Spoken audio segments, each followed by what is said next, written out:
The M90 speakers from Edifier are compact high-end speakers sold at a relatively high price. It's true that they have modern digital connections on top of the analog connections, and also they have some interesting features like long throw drivers, but does this justify their high price? We're gonna find out in this video. I'm gonna tell you all you need to know about these speakers, and of course I'll be performing a sound demo test so for you to hear how they sound. So let me start first by telling you about their specifications and their features. For the full specifications, of course, you can read them on your screen, but I wanted to tell you about the most important specifications in these speakers. The first one is that they have a bi-amp crossover, and this is very good to separate the low frequencies from the high frequencies, and they have 24-bit DSP amplifier. They cover a frequency range from 50 Hz to 40 kHz, so they are high-res wired and wireless. Now, the most important feature about these speakers is their long throw driver. So I'm gonna tell you a bit about it.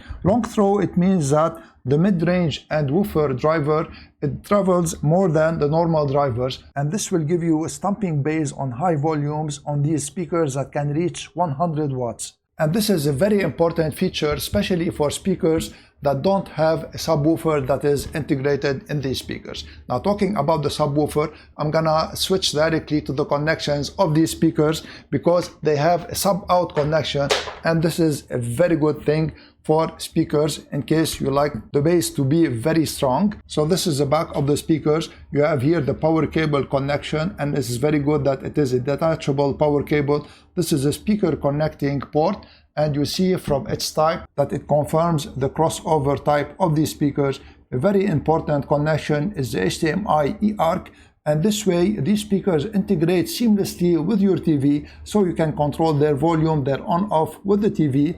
You have here the subwoofer output that I talked about. This is auxiliary input. This is USB-C input, especially for your PC, and this is optical input also. And you have here this control. So this one is for on-off, for volume, and also for the input selector. Now, the Bluetooth version in this speaker is Bluetooth 6.0, and they support LDAC and SBC. What I showed you was the active speaker, and on the passive speaker you have only the speaker connection port that is here.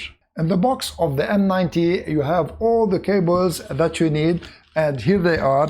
So you have the HDMI cable. I'm gonna put the length of the cable on the screen. You have also USB-C cable, optical cable. You have the speaker connecting cable that is 5 meters, and this is very good. You have an aux cable 3.5 to 3.5, and of course you have the power cable that I have it connected to the speakers. And you have this nice remote control. It works on Wi-Fi, so you don't have to point it directly to the speakers. So now I'll be performing the sound demo, and you'll be listening to these speakers on the 4 modes they support: the monitor mode, music mode, classic mode, and the custom EQ mode. And for the custom EQ, I'm gonna show you now the best equalizer settings that I found for the M90 speakers. In 2 words, I increased the treble a little bit and the bass just a bit. And something rare that I usually don't do, I increased also the mids a bit so that the speakers don't sound boomy. This is of course my personal taste. Let me know in the comments section if you like these settings, or if you have other settings that you like more for these speakers.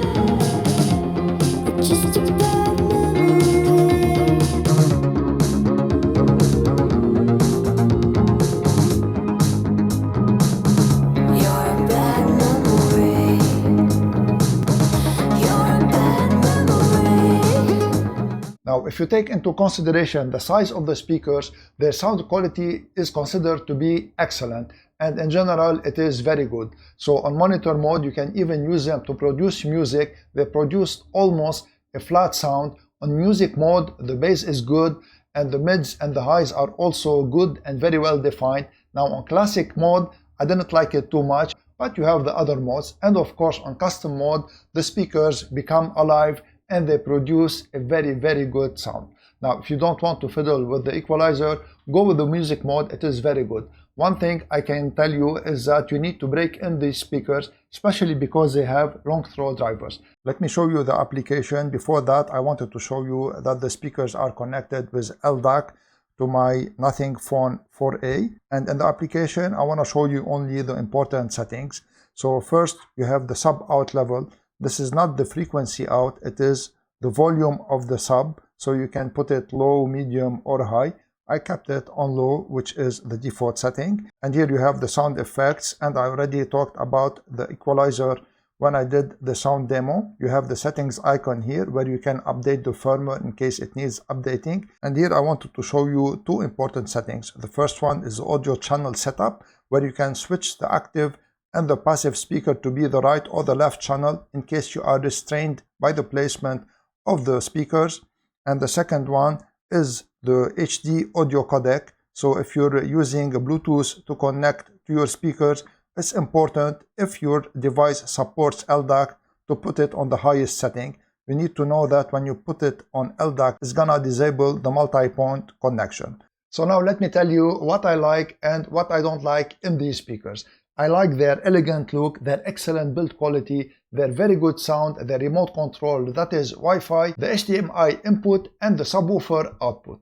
What I would have liked it to be better in these speakers if they had an LED light to show you the sound mode that you are in. Also, they don't have any connection or control on the front, and this makes putting them on a desk not very convenient, and they don't have treble or bass knobs. Now, to answer the question that I asked at the beginning of this video, is the price of these speakers justified? Now you need to add all the features they have to see if it is justified. So they have aluminum drivers, long throw drivers, and they have also these modern inputs like the HDMI input, the remote control that is Wi-Fi. So if you add all of this, the price might be justified. But even with all these features, I would have liked them to be maybe 10 to 15% less. Anyways, if you want to check them out, I'm gonna leave an affiliate link in the description. If you make a purchase using my link, I'll gain a small percentage at no cost to you, and this way you'll be supporting me. And if you liked my video, please share it, subscribe to my channel, and give this video a thumbs up. I want to thank you all for watching. I'm Eloy from Knowledge Sharing Tech. See you in the next video.